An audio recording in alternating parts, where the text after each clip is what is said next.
तो जय हिंद दोस्तों, जैसा आपको पता है ऑल डिफेंस एग्जाम चैनल पे आज एक नई वीडियो और आज जो वीडियो होने वाला है आपके लिए काफ़ी मोस्ट इम्पोर्टेंट वीडियो होने वाला है, क्योंकि आज क्वेश्चन ही इम्पोर्टेंट लेकर आया गया है। 30 मोस्ट इम्पोर्टेंट जीके जीएस और साइंस तीनों मिला करके मोस्ट इम्पोर्टेंट क्वेश्चन बनाया गया है और काफ़ी एग्जामों में पूछा गया है। प्रीवियस ईयर क्वेश्चन है दोस्तों। आर्मी एग्जाम हुआ, चाहे एसएससी जीडी हुई या फिर ग्रुप डी का हाल ही में वैकेंसी जो आया है उसका एग्जाम में भी आया है। ये दोस्तों प्रीवियस ईयर क्वेश्चन है और काफ़ी मोस्ट इम्पोर्टेंट 30 क्वेश्चन लाया गया है आपके लिए। चलिए चलते हैं प्रश्न की तरफ। यदि आप हमारे चैनल को सब्सक्राइब नहीं किए हैं तो सब्सक्राइब कर लें और वीडियो को लास्ट में अंत में ज़रूर बताएं वीडियो आपको कैसा लगा। यदि कोई वीडियो में गलती हुई हो तो उसके लिए भी बताएं, सुधारने की प्रयास किया जाएगा। और लाइक करें, शेयर करें, अपने मित्रों के पास भी शेयर करें ताकि उनके पास ये वीडियो पहुंच सके। चलिए दोस्तों चलते हैं प्रश्न की तरफ।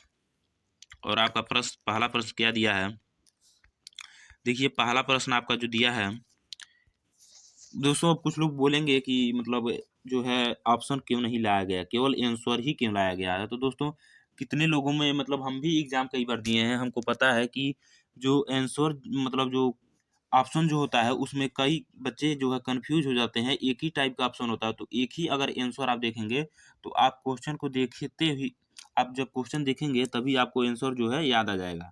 इसीलिए दोस्तों केवल आंसर में इस वीडियो में लाया गया है। चलिए चलते हैं पहला प्रश्न। और पहला प्रश्न जो है आपका दिया है, खट्टे फलों में कौन सा एसिड होता है। पूछ रहा है खट्टे फलों में कौन सा अम्ल पाया जाता है। तो दोस्तों आपके खट्टे फलों में कौन सा अम्ल पाया जाता है, तो साइट्रिक एसिड पाया जाता है। कौन सा? साइट्रिक एसिड पाया जाता है। और जाते जाते आप लोग कमेंट बॉक्स में जरूर बताइएगा कि चींटी के डंक में कौन सा अम्ल पाया जाता है। जरूर बताइएगा कि चींटी के डंक में कौन सा अम्ल पाया जाता है। और आपका दूसरा प्रश्न क्या है, दूसरा प्रश्न मोस्ट इम्पोर्टेंट है। दिया है, भारत के प्रधानमंत्री के ओहदे को क्या माना जाता है। भारत के प्रधानमंत्री जो हैं उनके ओहदे को क्या माना जाता है, तो कार्यकारी प्रमुख माना जाता है। क्या माना जाता है? कार्यकारी प्रमुख माना जाता है। और जाते जाते ये भी कमेंट बॉक्स में जरूर बताइएगा कि अपने भारत के प्रधानमंत्री कौन है। आपको हमको पता है कि बच्चों को पता है, फिर भी कमेंट में जरूर बताइएगा कि प्रधानमंत्री आपके कौन है भारत के। और चलिए तीसरे प्रश्न पे चलते हैं। और आपका तीसरा प्रश्न क्या है कि दिया है, ताजमहल बीवी का मकबरा इत्माद उद दौला किस चीज के स्मारक है। तो ये दोस्तों इसका राइट आंसर क्या हो जाएगा, मृत व्यक्ति के लिए। किसके लिए है? यह मृत व्यक्ति के लिए है। और जाते जाते क्वेश्चन में जरूर बताइएगा कि ताजमहल किस राज्य में है, किस शहर में स्थित है। ये जरूर बता दीजिएगा दोस्तों, इससे जो है आपका डाउट ही क्लियर हो जाएगा। आप चौथा क्वेश्चन क्या है, सम्राट अशोक किस उत्तराधिकारी था। सम्राट अशोक जो था वो किसका उत्तराधिकारी था। दोस्तों सम्राट अशोक जो था बिंदुसार का उत्तराधिकारी था। किसका था? बिंदुसार का उत्तराधिकारी था। सम्राट अशोक पूछ लेगा क्वेश्चन, सम्राट अशोक किसका उत्तराधिकारी था, तो बिंदुसार का उत्तराधिकारी था। दोस्तों यह आर्मी एग्जाम में 100% आने वाला है। इसको स्टार बना के अपने कॉपी में जरूर नोट करिएगा, क्योंकि मोस्ट इंपोर्टेंट क्वेश्चन है, प्रीवियस ईयर क्वेश्चन है। और पिछले एग्जाम में आर्मी एग्जाम में सेकेंड शिफ्ट में आया भी था फर्स्ट एग्जाम के दिन। जो फर्स्ट एग्जाम मतलब आर्मी के एग्जाम देने गए होंगे फर्स्ट डे सेकेंड शिफ्ट में, उनसे पूछिएगा, ये एग्जाम में जरूर आया था क्वेश्चन। और इसी प्रकार क्वेश्चन क्या है, पांचवा है, भारतीय संविधान को पहली बार कब संशोधित किया गया। यदि आप भारत में रहते हैं तो ये तो आपको पता ही होगा, और बच्चों को पता होता है कि भारतीय संविधान को पहली बार संशोधित कब किया गया। तो कब किया गया दोस्तों, आपका आंसर जो हो जाएगा 1950 हो जाएगा। क्या हो जाएगा? 1950। 1950 आपका राइट आंसर हो जाएगा। और इसी प्रकार चलते हैं, छठवां क्वेश्चन क्या है, दिया है, रैलेट एक्ट को किस वर्ष लागू किया गया। रैलेट एक्ट को किस वर्ष लागू किया? तो दोस्तों रैलेट एक्ट को 1919 में लागू किया गया। कब लागू किया? तो 1919 में रैलेट एक्ट को लागू किया गया। दोस्तों ये जो सारे क्वेश्चन हैं कॉपी में जरूर नोट करिए और इसको 2 से 4 बार रिवीजन करिए, आपको क्वेश्चन सारे तैयार हो जाएंगे। और ये क्वेश्चन 100 में 100% एग्जाम में आने वाले हैं दोस्तों। 100 में 100% लिख के देते हैं, ये सब क्वेश्चन लड़ेंगे जरूर एग्जाम में। और 7वां प्रश्न आपका दिया है क्या?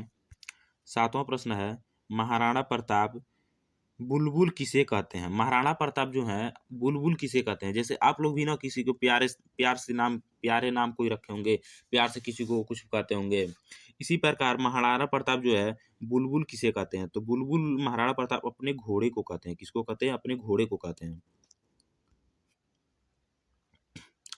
इसी प्रकार आपका 8वां क्वेश्चन है दोस्तों, और 8वां क्वेश्चन काफी इंपॉर्टेंट क्वेश्चन है। बॉक्सर इवाइडर होलीफील्ड को किस नाम से जाना जाता है? बॉक्सर इवाइडर होलीफील्ड को किस नाम से जाना जाता है? तो आपका आंसर क्या हो जाएगा? द रियल डील हो जाएगा। क्या हो जाएगा? द रियल डील हो जाएगा। काफी मोस्ट इंपोर्टेंट है दोस्तों, काफी एग्जामों में पूछा है, एसएससी जीडी से लेकर के यूपी ओ ग्रुप डी तक ले पूछा है दोस्तों। एसएससी सी के भी वैकेंसी में पूछता है। इसी प्रकार आपका क्या है? 9वां क्वेश्चन है दोस्तों, सिंधु घाटी सभ्यता। सिंधु घाटी सभ्यता मोस्ट इंपोर्टेंट है दोस्तों, इसको 3 स्टार बना करके अपने कॉपी में जरूर लिखिएगा, काफी मोस्ट इंपोर्टेंट है ये। सिंधु घाटी सभ्यता से एक क्वेश्चन आर्मी एग्जाम में 2025 में जो एग्जाम होने वाला है जरूर आएगा दोस्तों। 100 में 100% सिंधु घाटी सभ्यता से एक क्वेश्चन तो जरूर आना ही आना है। चलिए देखते हैं क्या है। सिंधु घाटी सभ्यता का बंदरगाह कहाँ पर है? तो सिंधु घाटी सभ्यता का बंदरगाह जो है लोथर में। कहाँ है? लोथर में है। एक सिंधु घाटी से क्वेश्चन बनता है कि भारत में सबसे पहले किस शहर को खोजा गया?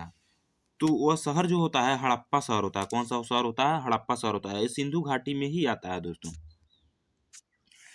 चलिए 10वां क्वेश्चन क्या है आपका? जैन धर्म से 10वां क्वेश्चन है। क्या है? जैन धर्म में महावीर को क्या माना जाता है? जैन धर्म में महावीर को क्या माना जाता है? ये जो धर्म वाला क्वेश्चन है ना दोस्तों, इसको तो आप जितना भी धर्म आता है ये सारे धर्म को आपको याद करना होगा, क्योंकि ये सारे क्वेश्चन जो हैं यहाँ से क्वेश्चन बनते हैं। और एक क्वेश्चन जरूर आता है आर्मी एग्जाम में। आर्मी एग्जाम 2025 में जो एग्जाम होने वाला है अप्रैल मई में जो एग्जाम होने वाला है वो जैन धर्म या फिर कोई भी धर्म से भी क्वेश्चन बन सकता है। 1-2 क्वेश्चन वो तो फिक्स है, बनता है, हर साल बनता है, तो इस साल भी बनना निश्चित है। क्या दिया क्वेश्चन? जैन धर्म में महावीर को क्या माना जाता है? महावीर को जैन धर्म में वास्तविक संस्थापक माना जाता है। क्या माना जाता है? वास्तविक संस्थापक माना जाता है। 11 क्वेश्चन है, मगध के उत्थान के लिए निम्न में से कौन सा शासक उत्तरदायी है? क्या है? मगध के उत्थान के लिए दिया है। मगध के उत्थान के लिए मिस्टेक हो गया दोस्तों, 1 मिनट। हाँ देखिए, दिया है मगध के उत्थान के लिए निम्न में से कौन सा शासक उत्तरदायी है? तो आपका राइट आंसर जो हो जाएगा बिंबिसार हो जाएगा। क्या हो जाएगा? बिंबिसार हो जाएगा। मगध के उत्थान के लिए निम्न में से कौन सा शासक उत्तरदायी है? तो बिंबिसार जो है आपका राइट आंसर हो जाएगा। और 12 क्वेश्चन क्या कर रहा है? भारत में प्रोफेशनल 2020 क्रिकेट लीग को क्या कहा जाता है? दोस्तों ये तो क्वेश्चन कोई भी बच्चा बता देगा। 2020 क्रिकेट को क्या कहा जाता है? 2020 क्रिकेट को लीग को क्या कहा जाता है? छोटे छोटे बच्चे भी बता सकते हैं इस क्वेश्चन को, क्योंकि हमारे इंडिया में जितने भी बच्चे हैं, स्टूडेंट हैं, छात्र हैं, वो क्रिकेट से ज़्यादा ही लगाव रखते हैं। बहुत ज़्यादा क्रिकेट से हमने देखा है छात्र लगाव रखते हैं। एक क्वेश्चन तो आपको पता ही होगा, क्या होता है? आईपीएल होता है। क्या होता है? आईपीएल। T20 क्रिकेट का नाम सुने होंगे आप लोग। 2020 क्रिकेट लीग को क्या कहते हैं? तो आईपीएल कहते हैं दोस्तों। इसी प्रकार 13 क्वेश्चन है आपका। क्या 13? भारत के राष्ट्रपति कौन है? तो भारत के राष्ट्रपति कौन है दोस्तों? तो यहाँ पे मिस्टेक हो गया, टाइपिंग मिस्टेक हो गया, द्रौपदी मुर्मू होंगे, क्या होंगे? द्रौपदी मुर्मू हो जाएंगे। आपका 14 क्वेश्चन क्या है? 14 क्वेश्चन जो है मोस्ट इंपोर्टेंट क्वेश्चन है और करंट अफेयर का क्वेश्चन है दोस्तों। हमने बोला वीडियो के फर्स्ट पेज पे ही बोला मैंने कि इसमें करंट अफेयर्स का भी क्वेश्चन दो चार डाला गया है दोस्तों। क्या है? सचिन तेंदुलकर को हाल ही में किस किताब से नवाजा गया है? तो किस किताब से नवाजा गया? तो विभूषण। क्या होता है? पद्म विभूषण होता है दोस्तों। राइट आंसर इसका हो जाएगा पद्म विभूषण। 15 क्वेश्चन है, इसरो के हेडक्वार्टर कहाँ है? इसरो के हेडक्वार्टर कहाँ है? तो इसरो का हेडक्वार्टर बेंगलोर में है। कहाँ है? बेंगलोर में। और आपको जाते जाते कमेंट में बताते जाना है कि इसरो का फुल फॉर्म क्या होता है। यदि आपको हिंदी में पता है तो हिंदी में ही बताइए, या इंग्लिश में पता है तो इसरो का फुल फॉर्म जरूर बताइए। अंत में वीडियो के लास्ट में कमेंट में जरूर बताइएगा दोस्तों इसरो का फुल फॉर्म क्या होता है। और आपका इसी प्रकार 16 जो क्वेश्चन है आपका दिया है, संसद में कौन से दो हाउसेस हैं? संसद में कौन से दो हाउसेस हैं? तो कौन से दो हाउसेस हैं? तो पहला है लोकसभा और दूसरा क्या है? राज्यसभा। राज्यसभा और लोकसभा। इसी प्रकार 17 जो क्वेश्चन है आपका दिया है, भारत का सबसे छोटा राज्य।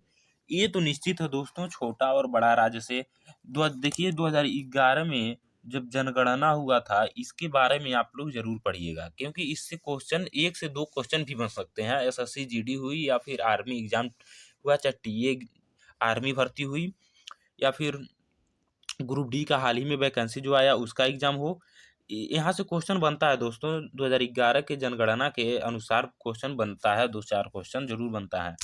हालांकि आर्मी एग्जाम में 15 ही क्वेश्चन आते हैं, तो 15 क्वेश्चन आते हैं तो इसमें 1-2 क्वेश्चन बनने का संभावना होता है। तो क्वेश्चन क्या है आपका? 17 क्वेश्चन था क्या, भारत का सबसे छोटा राज्य कौन सा है? सबसे छोटा राज्य आपका गोवा है। और जाते जाते कमेंट में जरूर बताइएगा कि सबसे बड़ा राज्य कौन सा है। 18 जो है, रामायण के लेखक कौन है? रामायण के लेखक कौन है? तो रामायण के लेखक आपके वाल्मीकि जी हैं। कौन है? वाल्मीकि जी हैं। और भारत में ब्लू सिटी के नाम से किस शहर को जाना जाता है? बताइए कि ब्लू सिटी के नाम से किस शहर को जाना जाता है? तो ब्लू सिटी के नाम से जोधपुर को जाना जाता है। किसपुर को जाना, कौन से गांव शहर को जाना जाता है? तो जोधपुर को ब्लू सिटी के नाम से जाना जाता है। और आपका 20 क्वेश्चन जो है दिया है, भारत में कौन सी नोट इशू सिस्टम फॉलो की जाती है? तो आपका आंसर क्या हो जाएगा? मिनिमम हो जाएगा, रिजर्व सिस्टम हो जाएगा। क्या हो जाएगा? Minimum reserve system. चलिए चलते हैं, आपका 20 का क्वेश्चन कंप्लीट हुआ। अब नेक्स्ट प्रश्न में चलते हैं। और 21 क्वेश्चन आपका जो है, भारतीय संविधान में कितनी भाषाएं हैं? तो आपको पता है भारतीय संविधान में कितनी भाषाएं लिखे गए हैं? तो 22 भाषाएं हैं। भारतीय संविधान में 22 भाषाएं हैं। यदि आप इंडिया में रहते हैं, भारत में रहते हैं, तो आपको पता ही होना चाहिए कि हमारे संविधान में कितने भाषाएं हैं।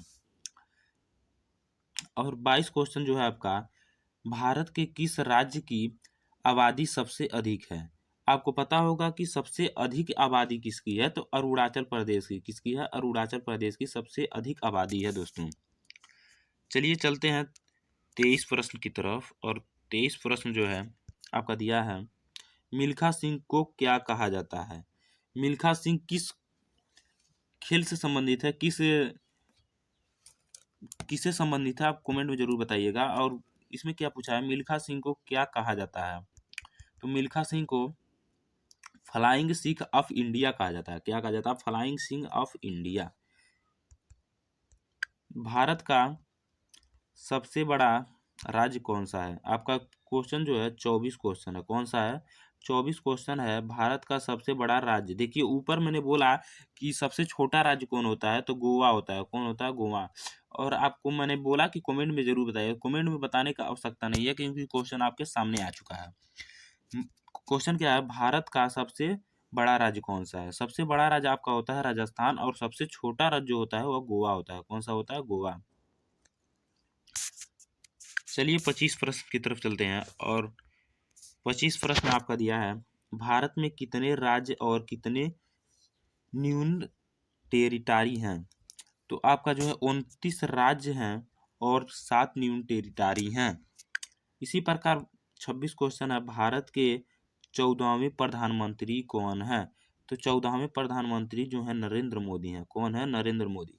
और आपको कमेंट बॉक्स में जरूर बताना है कि द्रौपदी मुर्मू जो हैं कि कितने, मतलब कितने, जैसे ये है ना कि 14वें प्रधानमंत्री हैं तो वो कितनावें जो है कि कितने नंबर पे आती हैं, राष्ट्रपति हैं, आइए आपको जरूर बताना है कमेंट बॉक्स में।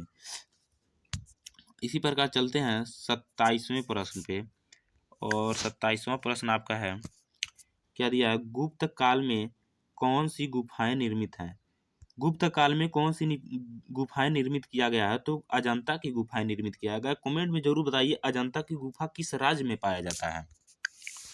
28 क्वेश्चन कौन सा है? 28 क्वेश्चन जो है, 7 अजूबों में से कौन सा अजूबा आगरा में स्थित है? तो ताजमहल जो है 7 अजूबों में से एक है दोस्तों, 7 अजूबों में से आता है और जो ताजमहल जो है आगरा में स्थित है। कहाँ स्थित है? आगरा में स्थित है। और 29 प्रश्न क्या है, साम्राज्य को किस नाम से जाना जाता है? तो द वेस्टर्न घाटस के नाम से जाना जाता है दोस्तों। यही आपका प्रश्न जो है समाप्त होता है और आई होप आपको सारे प्रश्न समझ में आए होंगे। तो दोस्तों अगर आपको ये वीडियो अच्छा लगा तो सब्सक्राइब जरूर करें और जो है कि अपने दोस्तों के पास शेयर करें ताकि उनके पास भी ये वीडियो पहुंच सके, वो भी अपनी तैयारी को बेहतर से बेहतर बना सकें। और इसी तरह की वीडियो देखने के लिए सब्सक्राइब जरूर करें और मेरे व्हाट्सएप चैनल से जरूर जुड़े कि व्हाट्सएप चैनल है आपका ऑल डिफेंस एग्जाम चैनल। क्या है? व्हाट्सएप चैनल का नाम भी यही है, ऑल डिफेंस एग्जाम चैनल। और यदि आप लोग इंस्टाग्राम आईडी से जुड़ना चाहते हैं तो इंस्टा पे भी जाकर फॉलो करिए ऑल डिफेंस एग्जाम चैनल को। इससे जुड़ने के लिए बहुत बहुत धन्यवाद आपका। मिलते हैं नेक्स्ट वीडियो में, तब तक के लिए धन्यवाद।